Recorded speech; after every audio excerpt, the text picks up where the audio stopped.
I was just looking through my initial taste when we first tried it, and I thought, well, I want to try it with you guys at the same time, just to see if I still feel the same about it. Since I've had it, I'm that far down the bottle, so I'm obviously quite enjoying it. Do you think we'll have many turn up tonight, or just a few? Who knows? I would have thought it was quite a few because lots of people came in on the dram swap, but you just never know with these things, especially now we're sort of back into normal, like people going out and having like kid commitments and various other things going on. Going out? What's that like? Now, we've had 2 whiskey club nights back now in the pub, and it does feel nice. So, look, if it's 3 or 4 of us, no problem for me. I've not had the greatest day at work, so I'm more than happy to sit and drink whiskey and talk rubbish with people. So. No, that sounds good to me as well. I mean, it'd be interesting. Oh, Frank's got to be in listing only mode, he says. So that's fine, Frank. Other things going on. Oh, it smells incredible, doesn't it?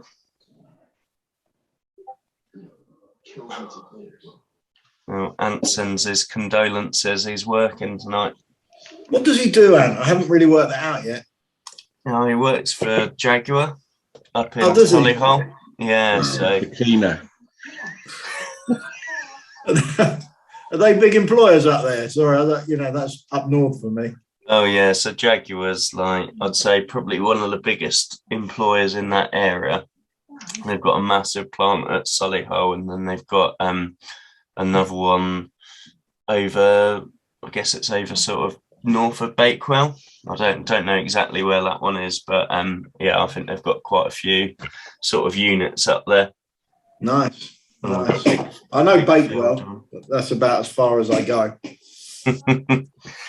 There's a lot of whiskey stuff going on sort of in the Midlands, like in terms of clubs and fans. You've got like the Wet Wee Whistle Society, the Bilston Blue Glass Club, and a few others up there, Heart of England Whiskey Club, that are all quite active, and they have quite similar to what you guys do in St Albans, where they all meet up, everyone brings a bottle, and it's, you know, just a load of friends getting together to drink sort of thing.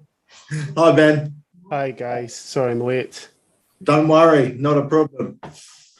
Yeah, I followed along the Spirit of Birmingham tasting because I couldn't. It was my anniversary on the night of that, so I couldn't come along. It was really interesting. I've never seen an ice still before. That was a completely new thing for me. Yeah, they're really cool. So when I was travelling around in the summer, I went to in the Welsh Wind, and they've got ice stills there, and that's where Mercia were making their whiskey. I don't know if they still are, or I think they're planning to build their own distillery. But yeah, so it's quite interesting because they're just like, it's like as if Apple or Tesla make a still, exactly as Tony described it, and you press a few buttons and out comes your whiskey. But obviously it's not, you know, it's only as good as what you're putting in and, you know, the level of control. But, you know, it just seems like anyone could do it, which I think is an interesting concept. To be fair, if what he's putting in is anything like the beer, then he's not doing bad, because I got a delivery of that beer today. I really enjoyed it. Yeah, well, I think it's fascinating that they use the same mash for the beer, then the vodka and the whiskey. And I think that's a real, you know, it's a real way to follow that journey through as well, isn't it? So I think it's, interesting. Yeah. I do remember before Adnams were allowed to call their whiskey, and they were bottling Spirit of Broadside. I don't know if anyone's a fan of Broadside, Adnams beer. But I imagined at the time, are they just distilling some Broadside, or is it like a separate thing? It's probably all marketing and all guff. But anyway, let's talk about Waxhouse whiskey, shall we? Yeah, sounds good to me. Well, I mean, you know, I was just saying to Tom earlier, I've not had the greatest day at work, so I'm happy just to be sitting drinking whiskey with some like-minded individuals. There's not loads I can tell you about this whiskey because this was bought from a private investor. And I don't know, have any of you guys been to any of the tastings we've done before? I know a couple of you have. Have you all? You're all on those, right? Okay. So Jamie, Paul, and I have all got slightly different tastes in whiskey. Like our preference is slightly different. But the idea of Waxhouse, basically, if we find one where we try it, we all love it. We pretty much think, well, if we all love it, then there must be enough other people who want to buy the bottles that we've got left over will love it as well. And that's pretty much how we've gone from the start. And as soon as we tasted this, we got a sample of it. We all really, really loved it. We've never done, this was the first, it's only number 5, but it was the first ex-bourbon we'd done. It was a hoggy that had been sitting there for a while. And you know, I was just looking a little bit earlier when we first tasted it. I made notes. I made some tasting notes on it, and I had one thing that really the other two didn't particularly pick out, but one thing I really picked out on it was like and I'm getting it again now. It's almost like a dried grass type smell on the nose. So I got dried grass, some jellied sweets, apricot jam. I mean, you can see on the official tasting notes we had on there was Danish pastry, vanilla, dried grass, and then on the nose. But a lot of the other guys had apricot jam, pineapple chunks, caramelized bananas. I mean, you know, I didn't get a lot of these things with it. I just really, really loved it. So I'd be really interested to find out what you guys were getting from it. I definitely get the fruit. I'm not sure I get the caramelized part of it. No, that might come more a bit on the palate, I think, rather than the nose. Yes, there's definitely apricot in there. I think we went with that. I mean, tasting notes are so difficult. It's so personal. We all get something different, but we went with apricot. Try not to be too arsey with them. Apricot Danish pastry, because there is that sort of baked sort of maltiness on there, isn't there? Well, not maltiness, that sort of baked goods. There's a butteriness to it as well. Mm. So, Glenelgin, does anyone know a lot about Gleneagles? I mean, I can't even tell you that I know a lot about this distillery. What I've learned about it since we bought the car's sitting in my garage at the minute, since we emptied it. Didn't really know what to do with it. It's going to be a garden ornament. But, Speyside, owned by Diageo. They've only actually got one official bottling, which is a 12-year-old, which I've never tried. Anyone tried the 12-year-old Glenelgin? I'm not tried the official bottlings. No, they do a special, they were doing a special 18-year-old release, but from my understanding, when I look at the postcode of it, it must be right next door to Longmorn. And I think there are similarities there because Longmorn was sort of our third bottling was Longmorn, the wine cask Linkwood. No, that wasn't Longmorn. No, we haven't bottled anything from Longmorn. Sorry, I'm going backwards there. But similar to our third bottling, the Linkwood, a distillery that's long been known for making quite a lot of spirit to put into blends. And I think there is a similarity because there's a few casks of Glenelgin knocking about. Well, we saw a few knocking about with different brokers. And the same as the Linkwood. I think indie bottlers are really now looking at it because the spirit they produce, although it's long been used for blends, I think they've got quite a long fermentation, quite a slow distillation. So you get that sort of fruit forward, berry forward new make. And, you know, with decent casks, it's like there are some really good whiskies about. So does anyone else get the dried grass thing that I got from it? Like a sort of hay type smell.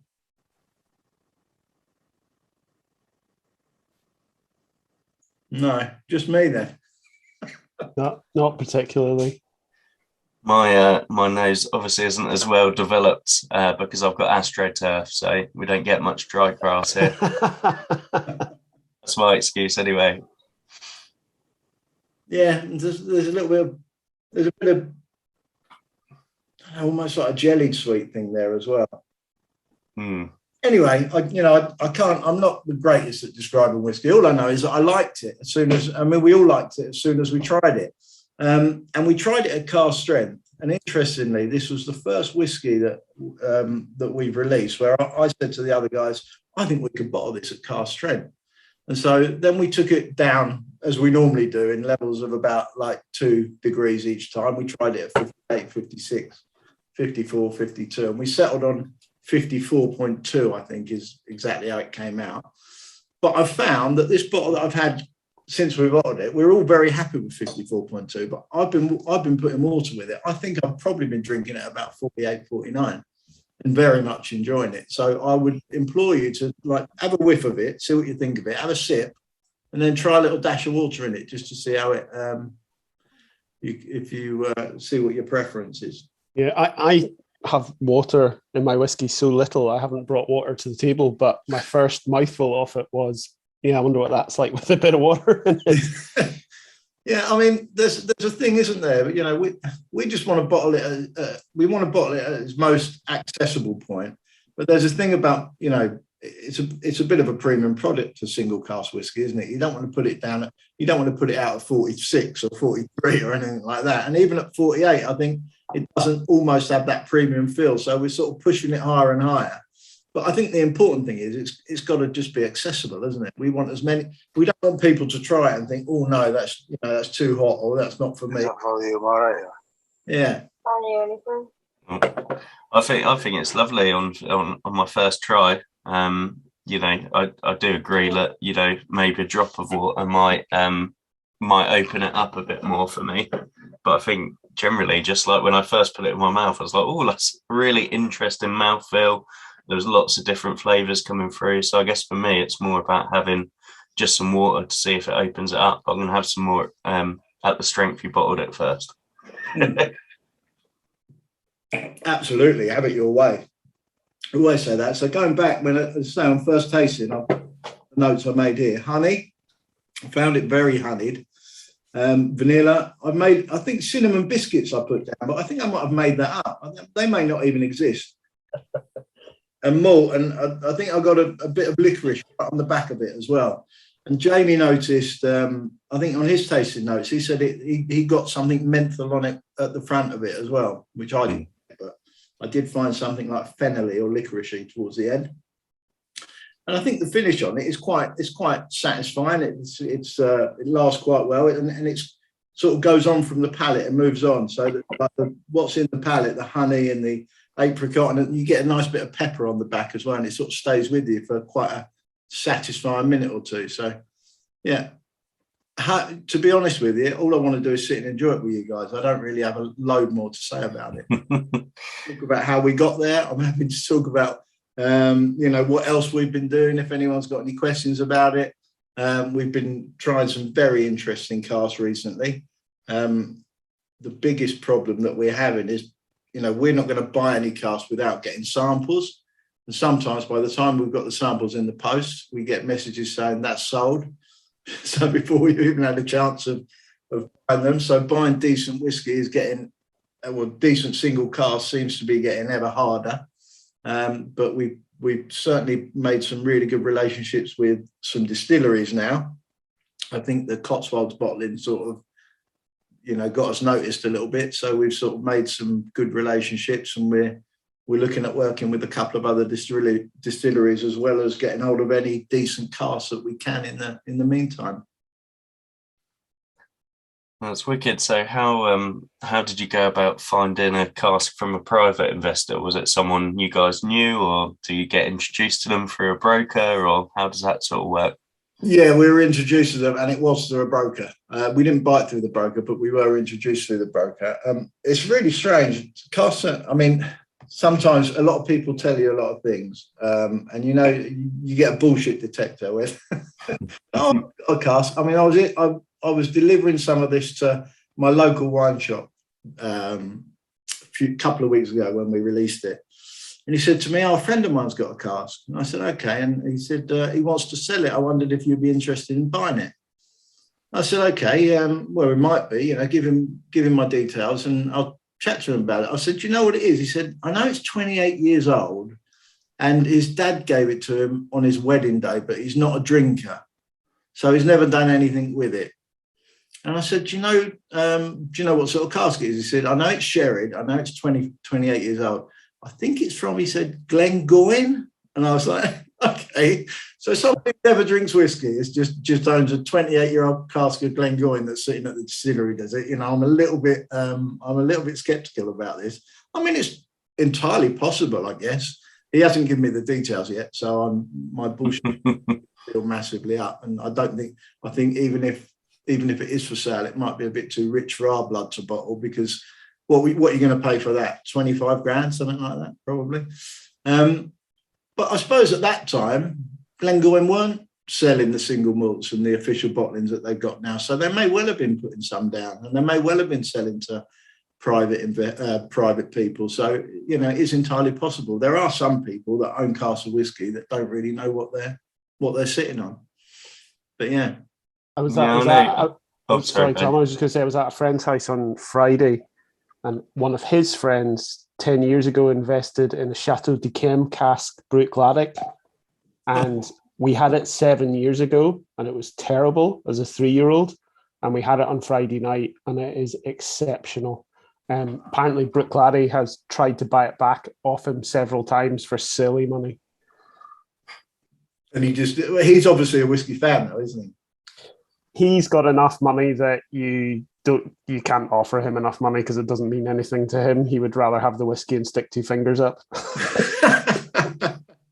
I know that you can't. I mean, you can't buy private cask. Well, they probably do sell to private people, I guess, but you can't buy them from them. They've got no interest in that whatsoever. I'd love to try that. That sounds incredible. It was amazing. I think he was saying that 10 years ago, just the cask with no spirit in it, cost him $8,000. Wow. Because I just had to look up it. It's Chateau d'Yquem. It's like a Sauterne French wine. I don't know anything about wine, but yeah, apparently very rare. Yeah, I like Sauterne wine. I do like, you know, with the right dessert, I don't mind having something. I don't mind having a sweet wine.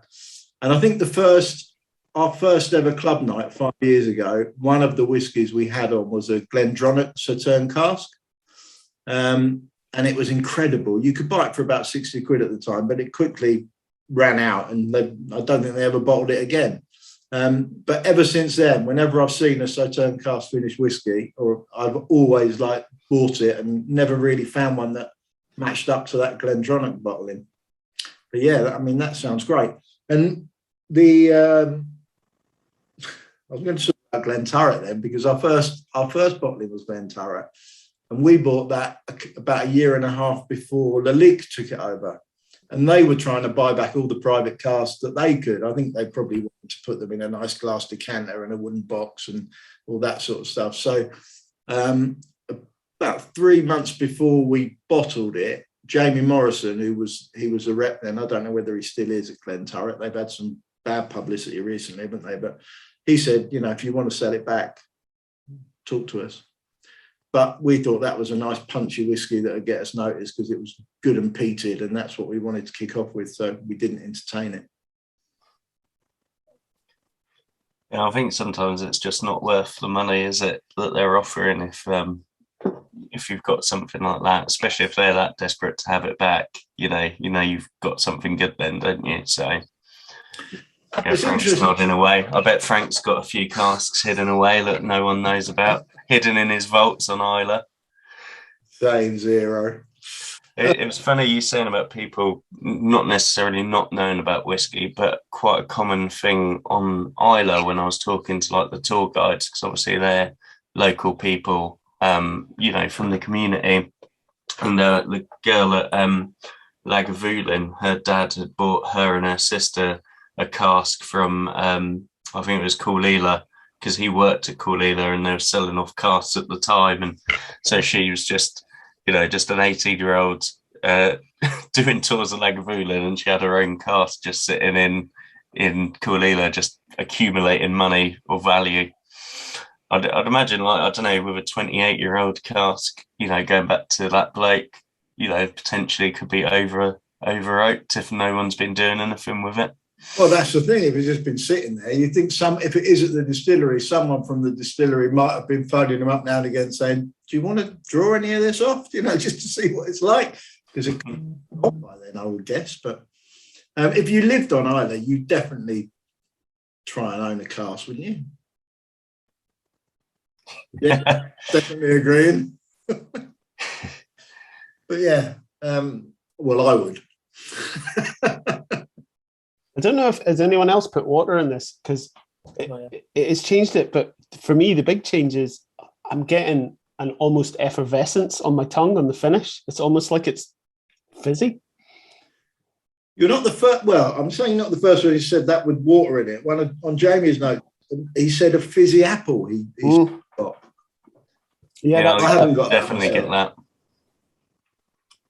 It's really long on the finish, that fizziness as well. Is it nice? Yeah, it's nice. It's like it's almost like you've put that not as bad, but like a bit of popping candy in your mouth. You just get that fizzy. Oh well, as long as you like it, I'm not. Yeah. But I didn't get that before the water. It was only once I added the water I got it. Yeah. So what was retail on this bottle then, Dan? And how has it sold out? Or it hasn't sold out. No, we've to be honest, we did and when I say it was a soft launch, I'd been away in Hereford drinking sherry the week before we launched it. I got back on the Wednesday and we launched it on the Friday. And so we'd literally done nothing at all. We just put it out and said, right, it's for sale, hoping that the fact that our last bottle sold out in 8 days would sort of carry it along. That didn't happen. I think there's about 100 bottles of it left. We retailed it at £65, which is pretty much in line with the other stuff we've done. We paid a similar price for this that we did for the Waxhouse 4 and for the 3, which was £60 and £65. Margins are reasonably tight on them. We try not to take the pee. I mean, the idea is still from when we started that every time we do a bottling, we'll make enough money to buy another cask, to bottle, and to buy a cask of new make. That's pretty much what we've tried to do every time we've put a bottle out. But we've currently released 5 bottles and we've got 7 casks sitting, aging away. So we're ahead of the game in that regard. But we've got about 100 bottles of this that we will knock out. But Christmas is coming. And, I love drinking. Like, we've been running the St Albans Whisky Club for 5 years. And I love drinking whiskey and making friends with people who drink whiskey. And it's just such a social drink. You're not, so far, the feedback from this has been really, really good. The feedback from the first 4 was all incredible, better than we ever could have hoped. But I would hope that if people didn't like it, they'd be just as happy to come to me and say, I didn't like that one, because we're not all the same. We're not all going to like the same stuff. And it is what it is. But what you do know about any Waxhouse bottling is that Jamie, Paul and myself all love it, because we won't put anything in a bottle unless we all think it's great. And hopefully that carries us forward. Just I'm waiting for the time where we get one completely wrong and we don't say any of it. And then we always said at the start when we bought the first one, well, this could go 2 ways. We'll either sell it all and we'll have something that we can carry on doing and enjoy doing, or we'll be left with a load of bottles of whiskey each that we'll have to drink through the rest of our lives. And so the important thing was, if we are going to be left with loads of bottles of whiskey, it's a whiskey that we all love. There you go. Have you ever had a cask where 2 of you were quite really positive about it and the third member was just like, nah, not for me? The veto has been brought out on a couple of occasions. Yeah. The first 2 casks we ever bought, one was the Rude Moor, the Glen Turret that I touched on earlier. And at the same time, we bought a 7-year-old red wine Ben Nevis that we all agreed that we loved, but we thought it wasn't quite ready to bottle, but we thought it had come on. Little did we know. So we bought it and we planned that the release 3 or 4 would probably be that bottling. And every year, so 3 times, we drew a bottle off once a year and we got it down. And the first year we said, still, no, can't bottle it. It was 8 years old at the time. Next year, no, still can't bottle it. We got some down this year. No, not good enough for the bottle. So it went on auction last month. Now it's gone. But, we because we put all of our cash into each bottling, we can't really afford to get one too wrong. And we didn't all agree that was worth bottling, so off it went to auction. It did all right at auction, to be fair. Someone will enjoy it. We might see it surface again, bottled by someone else at some point. Shame you can't put like a marker in it to test it. I know the cast number. So earlier tonight, we got sent these Monday straight from a distillery. This is I won't tell you what the distillery is, but they sent us. There were 3 casks that they had that they were prepared to sell. Aged 4 years in first fill bourbon, and then for 3 years in PX. So 7-year-old whiskey. Sent us 3 down. So it was sent down to Jamie, who then divided it up and gave them to Paul, who then tonight after work brought them round to me.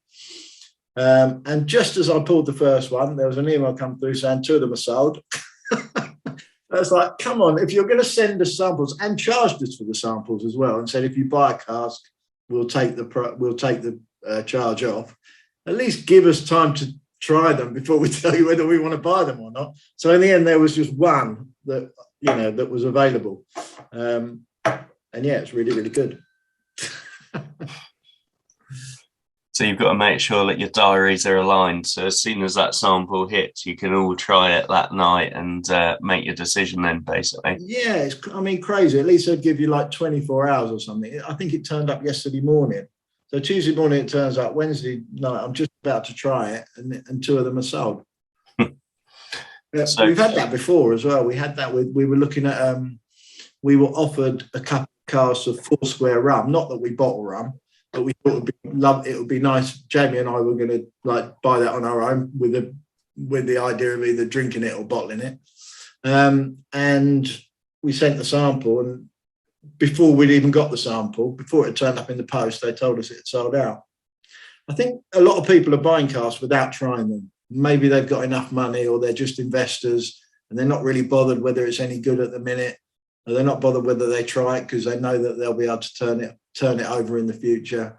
But we don't really have the luxury of doing that. So everything has to be tried first. Otherwise, we've only got to get one wrong and the whole thing falls down. So yeah, it's a lot of money riding on those decisions. And like you say, if you have a good run of casks and people get to know that, if you buy a Waxhouse, it's a good whiskey, you don't want to damage that brand because, for instance, like Carn Moor, I'll pretty much go by what Carn Moor released because I know it's going to be good. And same with Dramore, I have some trust in those brands, and, it's sort of the same trust we're building within Waxhouse, and like you say, just one bad decision.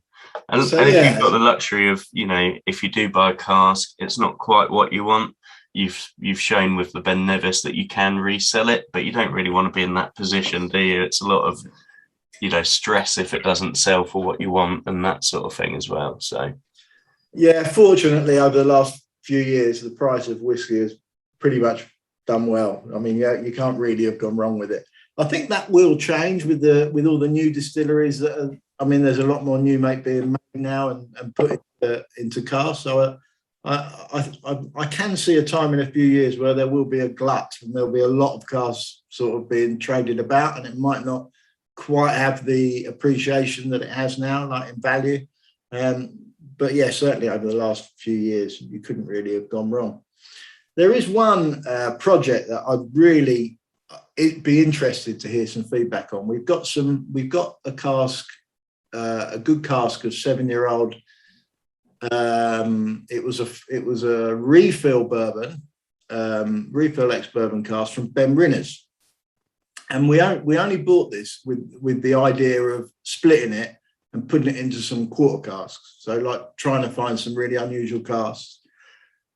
So there's 2 ways we could go with it. We could either split it 3 ways or 4 ways, and then release what's in each cask as and when we feel it's good enough to release. Or there's an argument that we could split it 4 ways, bottle it as it stands, and then after a set amount of time, bottle the other 3, regardless of what they're like at the time, just so we could maybe do a box set of 200 ml bottles of all 4, as almost like as an experiment to say, right, this is the whiskey we started with, this is what we've aged each one in, and we'll sell them as a pack. You know what I mean? But that sort of goes against everything that we've ever done at Waxhouse, because then it's like we've all said we'll never put anything in a bottle unless we all love it. But at that point, if you go with that idea, you have to put them all in a bottle then, don't you? Yeah, I think it's a really interesting idea. I guess it depends on, how quickly you need that return. But I guess, you could have the one you bottle as is, and the other ones you can age to the point where you're happy with them and release them if you're not set on them all having like the same maturation period. So if you're focusing more on the flavors being where you want them rather than, doing it at the same time, but then you've got to store bottles and, you've got to sit and wait for that to be ready. But, that would be quite interesting. But equally, it's interesting to, I guess it's similar to what Mercy are doing in a way where they've got the White Dog new make and then they've got, stick samples with different like flavor sticks in, and you can try it. You try the new make and then you try it with those different flavors. But yeah, I mean, I'd be interested in a bottle for 3 different quarter casks or 4 different quarter casks of the same whiskey in one pack. I think it's Frank, would you be interested in that? Absolutely. Frank's been nodding so hard. I've been worried his head's going to fall off tonight. I think as an experiment, it might work better with like miniatures rather than like 200 bottles. I was going to say, Dan, that just to be honest with you, from my point of view, and I was actually going to ask you before you said that, which kind of ties in when you were talking about all the new distilleries coming out. I've got to a stage personally where there's so much stuff coming out. Not even every week, every day, like there's new bottles of something coming out and it's all really interesting and I want to try it all and I can't afford to. So I have to make certain, and like, I'll be honest with you, the reason I didn't buy this release of Waxhouse, even though I loved 4, was because I'd already decided this month I'm going to buy X, Y, and Z. And that was me at my budget limit. And for the first month in about 12 months, I've actually stuck to my limit because I'm really bad at sticking to my limit. So the answer to your second question is, yeah, I find it really interesting, but it would depend what price you would release it. And I'd probably more likely buy it, as you've just said, as miniatures because it'll be cheaper and I can still have the interesting part of it without investing too much money into it. Yeah. That makes sense. I totally get that. And I think that's the greatest thing about whiskey communities like this is things like bottle shares, isn't it? And dram swaps and those sort of things, because it means these whiskies that they're putting out are accessible to you because you can split it down and just have one go of it. Yep. Toby sorted me out with a sample of this. What about the whiskey subscriptions, like the miniature ones? Anyone get involved with any of them? Whiskey Pioneer or Whiskey Me or those sort of things? I did at the start, but again, coming back to me being too tight, I just find that although they were interesting, I find them quite expensive, to be honest. I think Whiskey Pioneer is £7, isn't it? Yeah, I mean, yeah, fair enough. That's not. But I was like in pour and sip and stuff like that, and I know there's like people say there's more, but I think it was like I can't remember what I was paying. What is it, like 25 quid or something like that? And I think really? I did the maths on it, and there was like £11 worth of whiskey in it 1 month. Like, and it's like I'm paying £25 for this. Yeah, I think that's different. I think for me, not pour and sip. Yeah, I looked at pour and sip. I looked at Flavia and thought they were quite expensive, but I think the Whiskey Pioneer and the Whiskey Me pouches for me were reasonable value to get something that I wouldn't necessarily have bought through the post. And yeah, I mean, there's lots of dram swaps now, but when I first started like getting really into my whiskey, we weren't doing that sort of thing as much. So yeah, whether today I'd sign up to them, well, I did sign up to Whiskey Pioneer, but I like to support new stuff as well. I mean, the irony is, I'm saying that I didn't sign up to Whiskey Pioneer at £7 a month, but I'm a member of Somerton, so that's 50 quid every 2 months. So I just like getting a full bottle. That's good. Somerton's good value, though, isn't it? You must really good with the recent bottle. Yeah, absolutely. I was so surprised with it. It's absolutely lovely. I love it. We had them. We had Callum who's their brand ambassador at our whiskey club. That was the first night we were back in the pub. This guy's got apparently. I mean, I've not met him before. I'd spoken to him, but never met him. He's got his own whiskey bar down in Bath, He's been running for quite a few years, but he also does this brand ambassador for Starwood. He brought 6 incredible whiskies along, had a good drink with us all the way through, and then he put 100 quid behind the bar. So, hello, crack on. You can come again. So yeah, that was a great evening. So yeah, I'm a member of Somerton, and my problem with buying whiskey is that I have FOMO, to be honest. I'm sort of done with Bimber now, but I bought the club bottle in that they put out, that they're sending out at the end of November, which is the orange wine cask. And then they sent another email recently saying, "Oh, you're a club member. Do you want another bottle?" And I was like, "Not really, but okay, I'm going to buy one."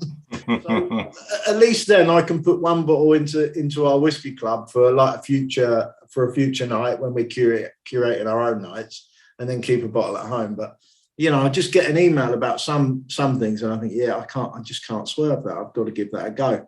And what ends up happening is, I think, looking at Somerton, the Starwood, the Deanston 18, the Jura 18 still sit unopened on my shelf, which is a crying shame, really. But too many whiskies, too little time. Yeah, the Jura 18 made my dad a nice birthday present, I have to say. The Deanston 18 is unopened, but I did open the Starwood the other day, so I don't know why. Has your dad opened his birthday present yet? No, well, basically, his problem is I just keep buying him whiskey, and he doesn't drink a lot of it unless I'm there. So he's just like getting surrounded by bottles of whiskey, just building up around him. Yeah. So so I've got to go over there because it's been COVID and everything else. We haven't really been over there as you would normally, for Sunday lunch and then have a drink after. So need to take advantage of the pregnancy and use my free lifts a bit more wisely. I noticed on Twitter today, somebody posted that there's a Somerton release of the English on an auction website. Was there? Yeah. I mean, fair enough. You can do what you want. It's your whiskey, but it's a bit strange to join the club and then put an unopened bottle into an auction site. Well, I guess that I don't agree with it at all, but I guess that one was bottled especially for Somerton, probably from 3 casks. So it's not going to be bottled again. So in that regard, it wasn't like the Starwood one where there's lots of. In that regard, it was a limited edition, wasn't it? So. And everything Dan sends through is pretty much under RRP, isn't it? Mm-hmm. But yeah, it is. That does seem a little bit. It seems a little bit weird. I guess so. What I always try to think with stuff like that is, you just don't know what someone's got going on. You come into a bit of money trouble and something like that. Like you say, it's got enough rarity that it might make some money, but equally, it's not as special that you wouldn't want to sell it if you didn't have, if you didn't really have to, sort of thing. So yeah, maybe it's just something like that, or maybe it's just someone just chancing their arm. And because I think a lot of people signed up for double membership, didn't they? I can't remember which month it was, but he had King of Trees and it's like June, I think it was June or July. Yeah, so maybe it was someone who just forgot they had 2 memberships and ended up with 2 bottles of the English. But I mean, we very much always we bottled whiskey from the start. Thought that we hoped our club members would like. We definitely bottled whiskey for people in the whiskey community, but we've seen a lot of our bottles at auction. Again, you see one of the first releases go on. It generally doesn't get the RRP. It goes for about 50 quid. If anyone who's put any of the Glenrothers on, release number 2, they go for about £230. You see one of them every now and again at auction. So they've done well out of that. Well done to them. And I imagine number 4 will probably in the future do quite well at auction. Well received, and it was very limited. And Cotswolds haven't really worked with a lot of indie bottlers. But if you're going to buy whiskey just to turn it over, I think it's for drinking and sharing myself. But I'm not going to criticise you. It's your money. It's your whiskey. Exactly. Looks like someone might be buying it. It's at 15 quid apparently on the auction site. So get if you need a bargain. Yeah. It won't end at 15 quid, I can assure you. So let's go back to this whiskey, because I haven't really, as I said to you guys earlier, I'm happy to be sitting and drinking it with you. But what do you think of it? Someone give me an opinion of it. Good or bad? I'm not bothered. I like it. My glass is empty. It's all gone. That's good. Well, nice. That's good to know. Lee J as well. Thumb up. A thumb up's good enough. That works. Sorry, no, yeah, I've opened the second bottle because I prefer it without the water. You prefer it without the water? Well, it's a really weird one. Initially I wanted to bottle it at cask strength, but now I'm not drinking it with a bit of water. We're all different. As long as more off the nose, but with like what Ben said, there was it's like popping candy with the water, and it's there for long. But I prefer it without the water for me. Yeah, very nice, very enjoyable. Phil, we haven't heard your thoughts. Come on. Finished mine. I've moved on to the English, so that tells you something. I thought it was really good. Lots of fruits. I was getting, you were talking maltiness, I was getting, almost malted milk biscuits, custard creams even. I thought excellent, yeah. But I'm a proper Waxhouse fanboy. I've loved every single thing you've done, even though when you describe it, it sounds like such an informal way of getting your casks. Whatever you're doing, mate, it's working, because every single one has been a banger for me. Loved it. Perfect. Well, I love to hear that. And I also love to hear you mention the word custard creams, because Paul was absolutely desperate to get custard creams in the tasting notes. he kept like WhatsApping us saying, got to get custard creams in, got to get custard. But sadly for him, he didn't write them in the end, so it didn't go in. But he will be made up to hear someone mention the two words custard and cream together. So thank you very much. What is anyone else moving on to? You're on the English. I haven't even opened that bottle of it. Is that the Somerton English? Oh, it is, but it's the original one, not the latest. I can't find it. I've just killed a bottle of the wine cask one that they did back. Probably. Now, but it's that one. Last November, Phil. I know that because I won the Somerton photo competition with it, with a firework behind it. That's yeah. And what did you win for that? It was so recently it's gone down to just being a sample from Dan, but back then I got like a hip flask, I got a English hat, and I got a tour of the distillery, which I did in May. So yeah, it was quite a decent prize, to be fair. Talking of samples, while I'm on, I've got some pictures somewhere, but I was sorting out my sample drawer last week, and I had I know I've seen some of the amount of samples that you guys have got on the Discord group. It's just sickening, it's just how you ever get through them is beyond me. But I had about 70, and I wanted to do something good with it. So my wife bought some advent calendar boxes, and I put 24 of them and made up an advent calendar. So all individually wrapped advent calendar. And for the collection, put it up to the St Albans Whisky Club and said, right, it's £5 a ticket. If anyone wants to be involved, there's an advent calendar with a different dram every day. Some of these drams are, they're just an absolute melange of whiskey. There's 27-year-old Glendronach, as well as new make spirit from someone else. There's some indies, there's some official bottlings, there's some 50s, there's some 30s. It's a real proper mix.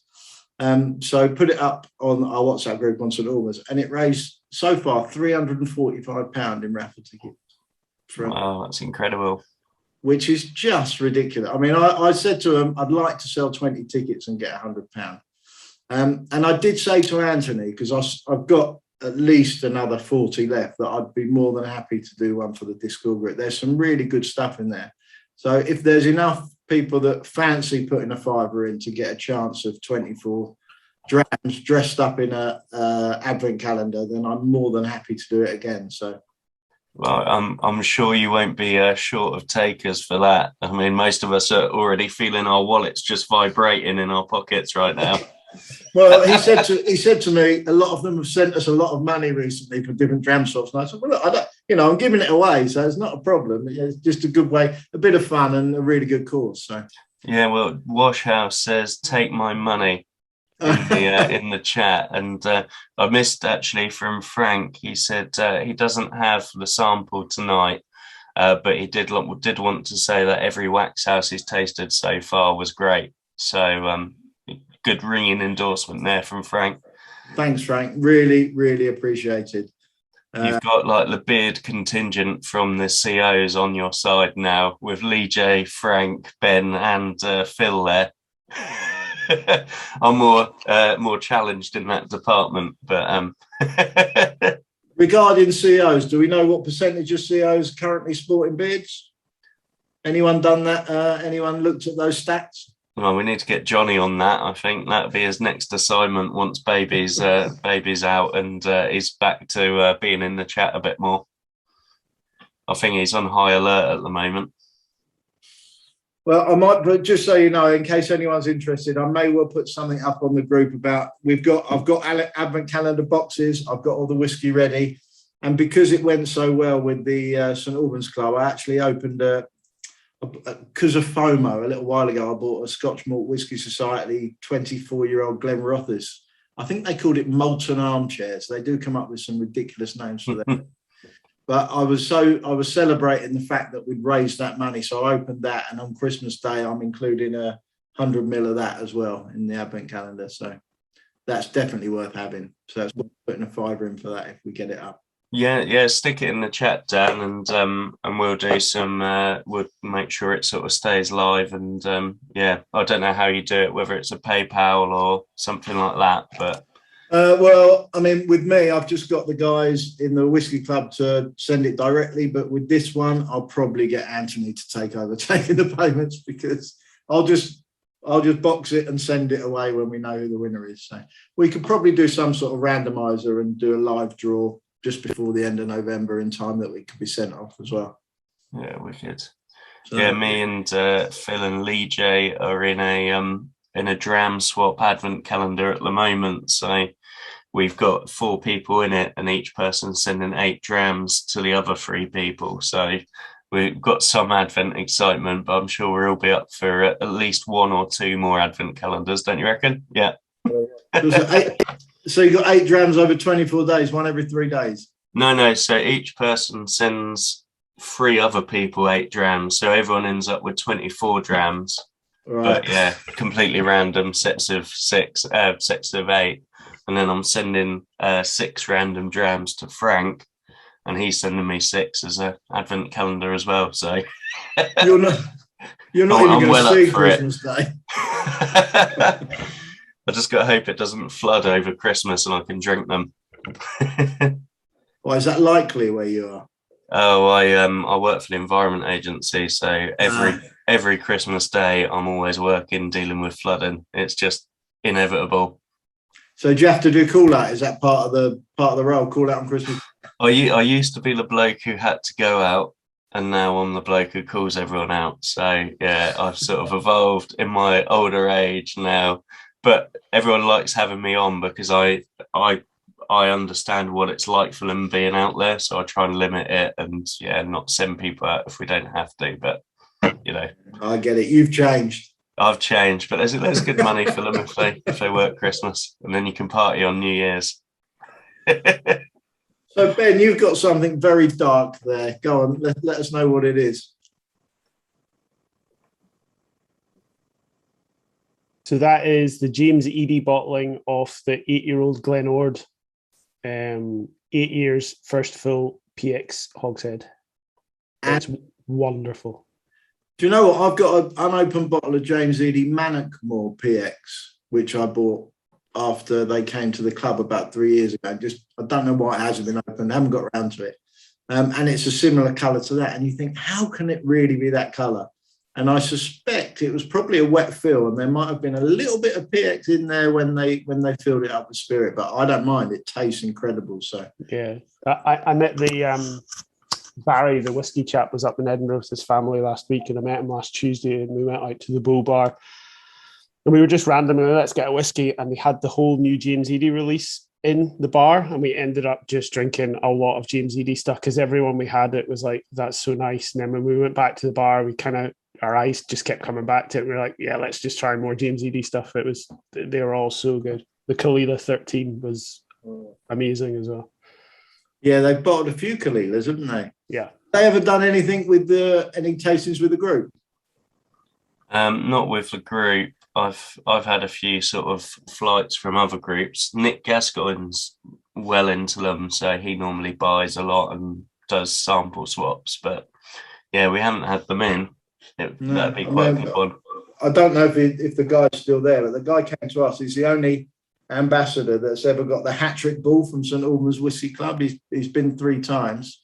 Always bought some incredible whiskies. His name's Hugh. I could forward some of his details if you know. I'm sure he'd do something online. They do some really good tastings.